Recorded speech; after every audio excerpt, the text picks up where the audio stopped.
Chitrangada Singh and you're watching the Rockford Circle Season 2. This is where I bring you the most fascinating stories about India's trendsetters from the world of business. The kahani of my guest today is Zara Hatke. He turned a cool idea into the hottest thing in a tough and crowded space.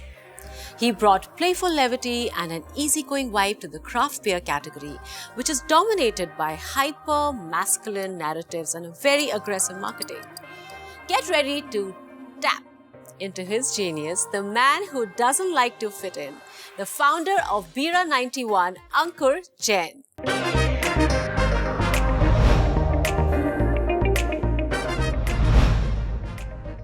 Hi, Ankur. How are you, Chitrangada? It's so nice to meet you. So great to meet you. Yeah, absolutely. You are welcome to come and sit and have a little chat. Thank you so much. Please.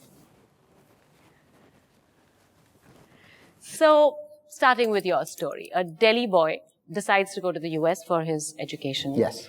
And lands up his first job at Motorola. Yep. And then what happens from there? Like, how was that? Well, I spent a few months at Motorola and figured that large companies are not for me very quickly, and decided to move to New York City just on a whim because I wanted to live in the city. Yeah. And that's where my own place, entrepreneurial journey started.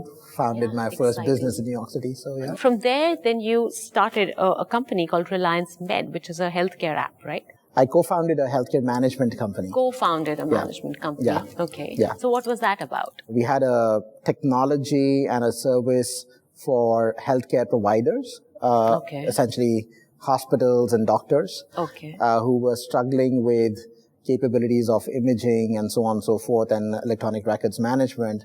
So we had a small solution that was focused on a particular set of doctors who had challenges there.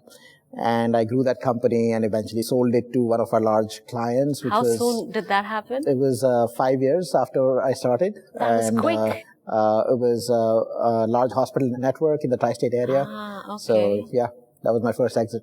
Wow. I made enough money to buy a 6-pack of beer with it. No, I'm sure you made more than that. Moving on to that, of course, now we need to talk about Bira. So how did the whole idea about craft beer and how did that take shape? Before we get to that, I think I must tell you a little bit about my life in New York. Like with anybody who's in their 20s in New York City, I was working hard and playing really hard. Harder. But the most interesting part of my journey in New York was the fact that my startup was literally 2 blocks away from one of the icons of American craft beer called Brooklyn Brewery. So every Friday afternoon, I used to take my team to drink some of their amazing creation. And like any sort of individual in their early 20s, I think that's what converted me from being a drinker of the cheapest vodka that you could find in the supermarket to becoming a craft beer snob. Wow. And so I think that stayed with me when I moved back. I decided to start a beer import distribution company, and I did not have any clue as to where to start. So I decided that I'd take a 3-month-long break and I'll go to Europe and just sort of cold call on breweries. We rented a car. I was with a couple of friends who were not involved with the business, but I just wanted company. And every morning we'd pick like 3 or 4 breweries. And we just show up at their doors. That doesn't sound like hard work at all. Exactly. That is not even research work. I don't even know what that is. Imagine showing up at a brewery at 8 a.m. and 8 a.m. you started work. Okay, nice. Doing your research by drinking a fresh pint, and they'd serve you a fresh slice of rye bread. But you have to be sane enough to take notes and stuff like that. Exactly. Right? I guess. What if you forget? Exactly. It was just a great night, but I don't know what I learned from it. Absolutely. But by the end of that trip, I had about 10 breweries that were ready to sign up. Sign up with you for you to import? Yeah, for me to import their products into India. And that's how my sort of business career in beer started. This was back in 2009, so it's been 16, 17 years now. Wow, this is enviable. I mean, it doesn't even sound like work, but I think you did some amazing work. It's actually not work. So it was a success. You started importing craft beer. What was the culture here in India at that point? Well, I think if you go back to 2009, and I'm sure you remember this, at least I thought there were not many beers worth drinking. I always say that there's no beer that's bad beer, but some beers come pretty close. And I thought we could do a lot better as a country in terms of beer choice. I started importing some of these beers, and most of these beers were brewed in Belgium, in Germany, or even New York. I started importing Brooklyn lager into India. Oh, you got that as well? I did. Oh, okay. Unfortunately, that business did not do well. Oh, All really? of the beers were either too expensive, they were completely unknown. I think they were too early for the market. Right. I call that period the most expensive focus group in history. Okay. Right? I lost a ton of money, really? But learned a lot through that, and applied a lot of those learnings to create my... You paid your dues. I paid my dues. I must say that. Yeah. But listen, I mean, of course, there must have been a lot of competition. There were some very big players in the market at that time. Yeah. How did you think you're going to make a place for yourself and nudge them off? Well, I think you've got to be very delusional. And I continue to be that. So either you're really stupid or you are brave. Yeah, I think that there's a thin line. Yeah, you don't know whether you're brave or stupid. Exactly. And you don't know for a long time whether you're brave or stupid. So I think the jury is still out, but and we're still competing with some of the biggest corporations in the world. But I think it's really interesting to be aiming at something that most people don't think of aiming. They're too intimidated. And I think it has to be because you're too naive and you don't think through things. Yeah, no checklist. No checklist. No getting safe. That's the way. Exactly. That's how you would end up doing something different. Just push through. I just want to talk about your family. Your father was your idol. Yes. Somebody that you really looked up to. Yeah. And you turned him into your fan. Yeah. Now he's your biggest fan, your biggest cheerleader and everything. You know, my family has been like a very, very strong pillar of everything that I've done, especially my mom and my dad in a different way. I think my sister and so on, and now my wife and my daughter. So I think everything that I've been able to do is in some way because of the patience that people have had with me, especially around me. And I think founder's life is not smooth. Massive ups and downs and volatility and so on. Yeah. It's not for the lighthearted, and you need very strong support to navigate that. Absolutely. Yeah. I think Bira and the monkey and this whole merch and everything has now become iconic, if I may say. Thank you so much. I feel that it's almost like a stroke of genius, and I want to know when that stroke happened. Like, how did you find this monkey? How did this happen? Well, I think it... did you design this? I did not, actually. I had a great partner in my designer, and his name's Dave Kabir Malik. What's really powerful about Bira 91 and the monkey, in my view, is that we're a very inward-looking brand. Typically, when you think of beer brands, they're very outward-looking. Think of the Axe ad, right? If you spray an Axe deodorant, hot girls will come after you, right? And in some way, beer brands also tend to have that sort of marketing the whole code. masculine narrative to it. For us, it was a lot more about being super inward-looking, and we wanted something to be very innate. So we loved the pun that if you drink a couple of beers, you let your monkey out a little bit. You let your real self out a little bit, and that was that's genesis the monkey in a can. Exactly. So we always say we're refreshingly modern beers imagined in India, with the effect of unleashing your inner self. That playful, fun, friendly, smart, and slightly odd creature that's inside all of us. But it's so true, because I feel like we always have these guards, and sometimes when you're drinking, like they say, the only honest people left are the drunks in the city, Because it just somehow brings out... You just need to get your facades down, your filters down. Your filters, your boundaries, be more everything. Honest, be more... You just become your real self. Exactly. I guess the monkeys. And that real self is so much more interesting and so much more playful and so much more creative and so much more exciting. Correct. And I think that's our view of the world. Yeah. But coming to now Bira 91. Yes. Why Bira 91? And please tell us, what does this even mean, Bira 91? Very good question. Yes. I think, so when I decided to start a brand of beer, remember, I was coming from a context of importing some of the most special, unique, exotic beers from Germany and Belgium and so on. And I remember one of these sales calls that I did with a food and beverage manager in a hotel. I will not name him, but I did a tasting with him, and he said, I love the beer that you're trying to sell. This was still when I was importing German beers into India. Okay. And he's like, I love the beer, but I'm not going to stock it. And I'm like, why is that? And he's like, can you say the name of this beer? It said Weinstefan. He's like, yes, my guy can't say that. And he cannot sell it. He might say Weinstein. Exactly. And my customer may just recognize that it's a wine and not a beer. Right? So I think it sort of taught me a great lesson, which is that if I ever started a brand of beer, it had to be a name that was simple, easy to say, and so on. It should stick, like easy. It should stick. Correct. But also, typical way of doing premium products in India traditionally has been you anglicize the brand name, right? Peter England. Or if you're sort of a beverage brand, like a beer brand, you add a BERG next to it and it sounds German, right? I made the opposite bet. I said, I do not want to intimidate consumers. I want to be much more intimate with consumers, and I want to have a name that's fun, easy to remember, but also very intimate and familiar. Also Indian. Very Indian. It's phonetically us. Very Indian. Sounds Indian. Yeah. And so that's how Bira came about. Right. And inspired by Veera, Veere from Punjab, or itself Bengali means, let's say, the brave one, and so on, Beer, and so on. And we added the 91. Can you guess what the 91 stands for? I did not know what 91. So we call the brand Imagined in India, and 91 is the country code for India. Country code of India. So we really wanted a name that was connected to India in a very, very sort of intricate, fundamental way. And I think that's what we've ended up with.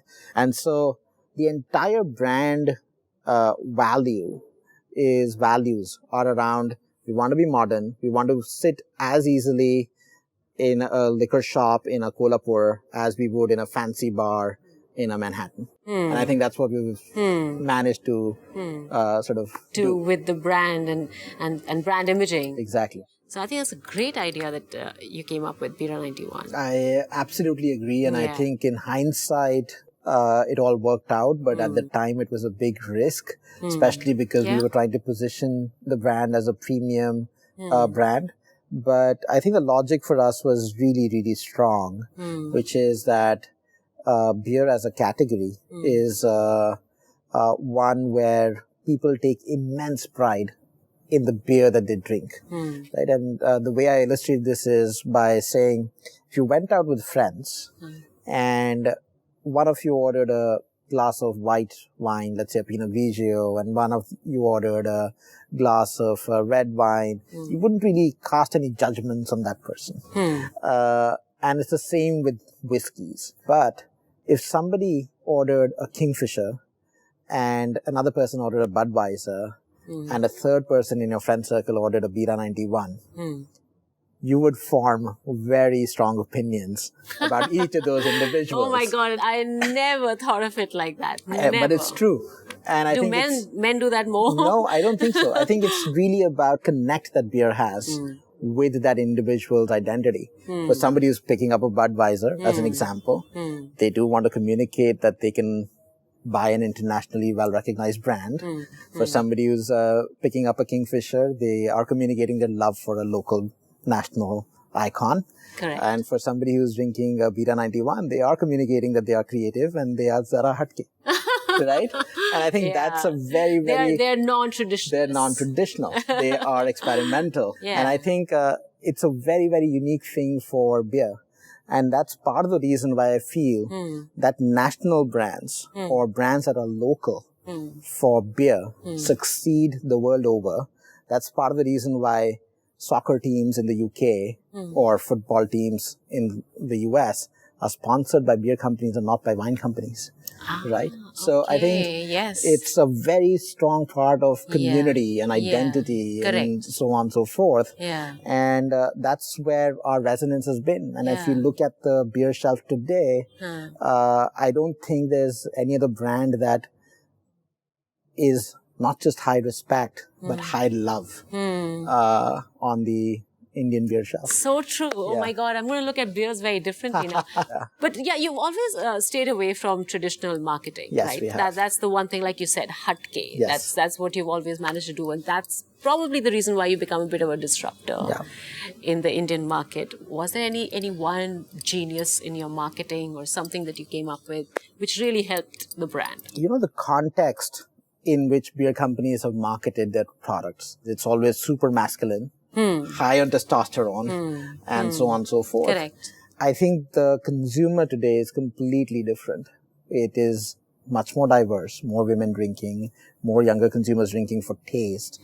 Drinking occasions are a lot more diverse. So now it's kind of become very gender neutral as well. Exactly. That's what you've managed with your brand. Exactly. So Bira does not have a gender. It does not have a voice. Correct. We're very gender neutral. We are non-conformist. And we've always looked at breaking the traditional codes of beer marketing. Are we a mass market brand? Are we a craft beer brand? We're neither. Okay. Are we Indian brand or are we international? We are Indian by heart, but we aspire to be international. Correct. I think we don't want to fit in. We want to fit out. That sort of reflects in all of the things that we do across our marketing. Just to give you an example, year one in our business, we started selling in New York City. And we partnered with the Tribeca Film Festival. Oh, wow. Bob De Niro. That's a Jane milestone. Rosenthal. That was a big milestone. And we sponsored, we were the official beers for the Tribeca Film Festival. In year 2 or 3, we picked up emerging genres of music like hip hop much before they became cool. And that was part of the reason why we partnered with Zoya and Farhan, who both of them are investors in the company, and partnered with them on Gully Boy. So if you look at the climax for Gully Boy, you'll see a Bira 91 logo, and we had a song called India 91 that we created for that. Okay. We launched a hot sauce. We want to really add flavor to what people are eating. That's amazing. Yeah. All of our marketing today is around the 3 C's of cricket, curry, and climate. Again, things that you will not hear about when you talk to global marketing, beer marketing sort of experts. So very Indian, very disruptive, very effortless in the way we want to insert ourselves in the lifestyles of our consumers. It was very seamless, and it kind of also works on a certain ideology. It is about you, express yourself. It is not just about being masculine or putting up a facade or putting up an image. It's not about imaging, it's about being yourself. I'll give you another example of how this is played out and how it's become such a moment of pride when consumers sort of see Bira 91, not just in India, but across the world. One of those moments were when we sponsored the Cricket World Cup for almost 4 years, and year one, the tournament was in England. Okay. And we had a huge resistance from all of the bar managers of these very sort of fuddy-duddy English clubs who said, we cannot have beer as part of our identity. We cannot have an Indian beer being poured in the Oval or in the Lords. But that's what was being poured. The only beer that was available during the Cricket World Cup in 2019 in England was Bira 91. Bira 91. And we did it with flair. We had Dholwalas at the Lords and at Oval. How did I miss? It must have been amazing. And most people don't know this. We sold more beer at the Cricket World Cup than Budweiser sold at the FIFA World Cup in 2018 in Russia. Oh my God, that's a big one. It was incredible. That is a very big milestone. Yeah, I mean, it is for a company which is so young. Yeah. It's literally huge. 5 years into our life. That's literally, I mean, Budweiser is iconic in its history. But this is amazing. Yeah. So it was a lot of fun. Wow. So that's a lot of milestones. You're turning 10 next year. We're turning 10 next year. It's a decade. Yes. I think you should do a fest where, free drinks. I think that's a great idea. I know. And we talk movies and we talk about designs and ideas, right? Absolutely. Yeah. Okay. So with that, all the serious talk is getting over. We are finishing with this segment and we're moving on to something where I don't know about you, but I'm going to have a lot of fun. I have some really fun questions, and this is called Rockford on the Rocks. You have to be really quick, huh? Sure. No smart answers, only honest answers. Okay. All right. Best person to have beer with? Your best friend. Your best friend? Yeah. They won't tell the rubbish you talk. Okay. Your proudest personal accomplishment that you think is above money, above everything? What is it? My daughter. Oh. All right. Full marks. Brownie points. How would you describe yourself to someone without using your name or occupation? Like, who are you in the... Slightly odd. Is that good enough? Slightly odd. Yeah. हम जरा हट के हैं. We're slightly odd. Munda thoda offbeat hai. Offbeat hai. That's the one. I love that. Okay. How would you describe a day in the life of Bira employee? Life in the day of a Bira employee would be work hard, play hard. It's some blood, sweat and tears, but at the end of the day, usually you end up with a nice tasting pint with people that you love. Correct. Actually, it's not a bad idea working in your company. Yeah. Okay. So, women who drink Bira are, you have to complete it. Super fun, different and interesting. I still haven't had a Bira 91. Are you saying I'm none of that? Well, you'd be a little bit more interesting if you had a Bira 91. That's an answer I was looking for. Okay, let's hear this one. Yeah. Coolest place to party? New York City and Tokyo. Yeah. Tokyo is a very, it's a cool place.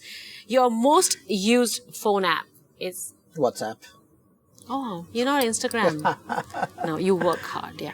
Okay. What does a typical Sunday in Ankur Jain's life look like? Super lazy. I do end up cooking, usually breakfast for my wife and my daughter, and sort of binge on Netflix, maybe get a couple of beers with my buddies, and that's it. Moving on to the next one, a young Indian entrepreneur to watch out for, somebody that you think is really going to make it, has a lot of promise. I think Dipinder's just getting started. Unpopular opinion, but Dipinder Goyal, who used to be an investor in my company and also is a very close friend. Okay. I think he's just getting started. So Zomato is just getting started in a way, right? So I think it's I think there's a lot of headroom for him to grow. Yeah, absolutely, I'm sure. So Bira is built around 3 C's: cricket, curry, and climate, like you told me. Yeah. So what's your favorite curry? Who's your favorite cricketer? And the climate? Climate, we want to be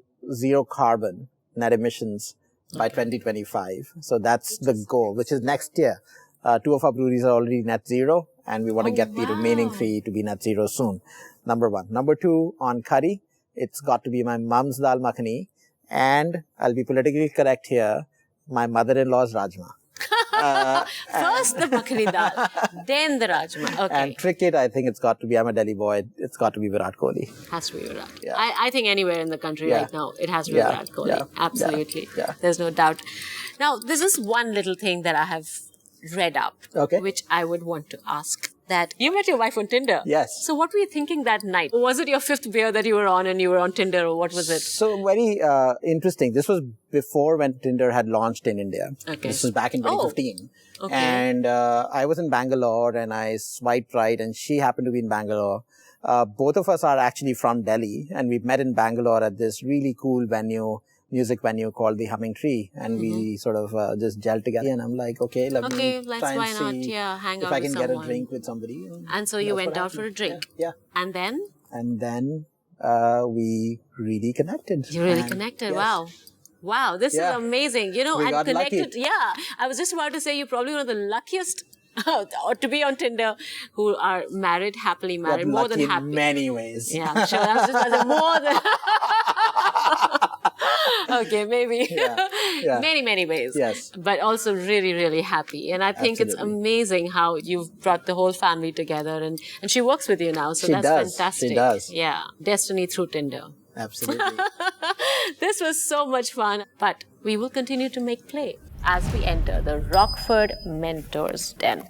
This is where we would like to know stories from all entrepreneurs as to who helped you, who propped you, who told you keep going, don't stop. So who are your mentors? We'd really like to know that. I think my most solid pillar all throughout my journey has been my mom. No question about it. But when I look at professional mentorship and inspiration, I think sort of bunch of things.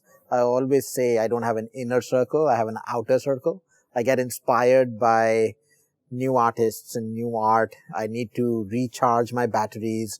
Sometimes I feel creatively sort of discharged in a way. I have to juice up again and go to a museum or go to an art gallery or go to a brewery. Inspired, always. Be inspired. Yeah. I have to be inspired. Yeah. Travel's a big part of that. Right. But when it comes to really tough moments, I've got this amazing set of folks that I reach out to. Some of them are early investors in the company. Okay. We've got some brilliant investment partners, people who've been in the company for 8 or 10 years, folks like Ashish Dhawan, folks like Ashwin Chadha. So these are the people who believed in you. Yeah, they believed in business for a very long period of time. Before there was Bira 91, they believed in me. Wow. And then, of course, I've got this very close-knit leadership team that's been with me for nearly 7 to 8 years. And it's not just people who've reported to me directly. It's also folks who've been part of their teams and they've evolved. So I think we're a very close sort of set of folks who just understand each other's body languages in some way and try and believe in each other's mad ideas. I think that's so important. But who was this first guy? I believe there's a lot. I mean, you owe a lot to a cup of coffee because that's where you found your first investor. Yes. Right. So that was Abhay Pandey, then a partner at Sequoia India, now managing partner at A91 Fund. And met him for a cup of coffee at Starbucks, Lower Parel, and talked to him about my mad theories about how I'm going to disrupt the beer market in India. Wow. And he somehow believed and decided to invest. And that was your first investor. Exactly. Wow. First institutional investor. Yeah. It's amazing. I think that those beginning years are probably the most crucial years for any startup. Absolutely. If you don't have the right kind of people with you, it's tough. It's also teamwork. Right. Absolutely. It is one mad idea, but also finding the right team that believes in that mad idea. And they continue to be there, right? No matter how successful you are and how big you are, the challenges become even larger. So in some way, you just need to have that core group that's navigating through that. My role is that of a true north, right? I'm the North Star. And that's it, stays then there. That's it, yeah. True. Yeah. So the North Star, we need a North Star for our viewers. So viewers have sent some questions. Of course. And we would want to ask you, pick your brains on this. So what is the one piece of advice that you think every entrepreneur should follow? You know, the one piece of advice that I give to everybody, especially people who are very focused on their professional success and professional validation and so on, is do not forget to have fun. I think a lot of people put a lot of pressure on themselves to succeed, but you just cannot succeed and navigate through all of those ups and downs if you are not having fun. And I think that's the secret to sort of longevity and persistence and so on and so forth. Okay, second question. What is common misconception people have about being an entrepreneur? I think a common misconception about being an entrepreneur, especially the kinds that I've known all my life, is that they are inflexible. I think most founders and entrepreneurs are very flexible. They may not come across as such, but they're very self-critical and they tend to change opinions fairly quickly, especially when confronted with solid logic or even failure. Okay. What's your inner circle made up of? I think some folks that I trust completely and blindly. And as I said, this is a bunch of my family, my team members, some early stage investors. To me, I think Bira 91 owes a lot of its success, not just to what we did disruptively in the marketing space, but also to the fact that we've been able to assemble this sort of motley crew of believers who I can trust. We have a tradition here at Rockford, and I can't let you go before you fulfill that tradition, which is that you will have to share with us your mantra. I know you have something by Picasso that you follow. Is there a quote by Picasso? Everything you can imagine is real. Anything that you think you can do. You can do, right? But I want an Ankur Jain original. Oh, that's tough. Please. Thank you.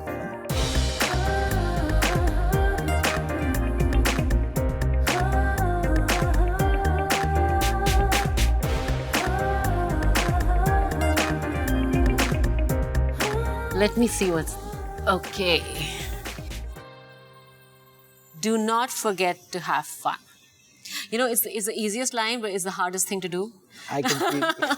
It is, to just have fun. I mean, that's simple, right? Yeah. So this is going up on our wall of inspiration that we have, and which is right behind you, where we put up all the mantras that entrepreneurs have shared with us. Thank you so much. So wonderful talking to you, picking your mind and getting to know you so well. It was lovely speaking to you as well. Thank you. Thank you so much. Thank you for being with us. But really, do not forget to have fun.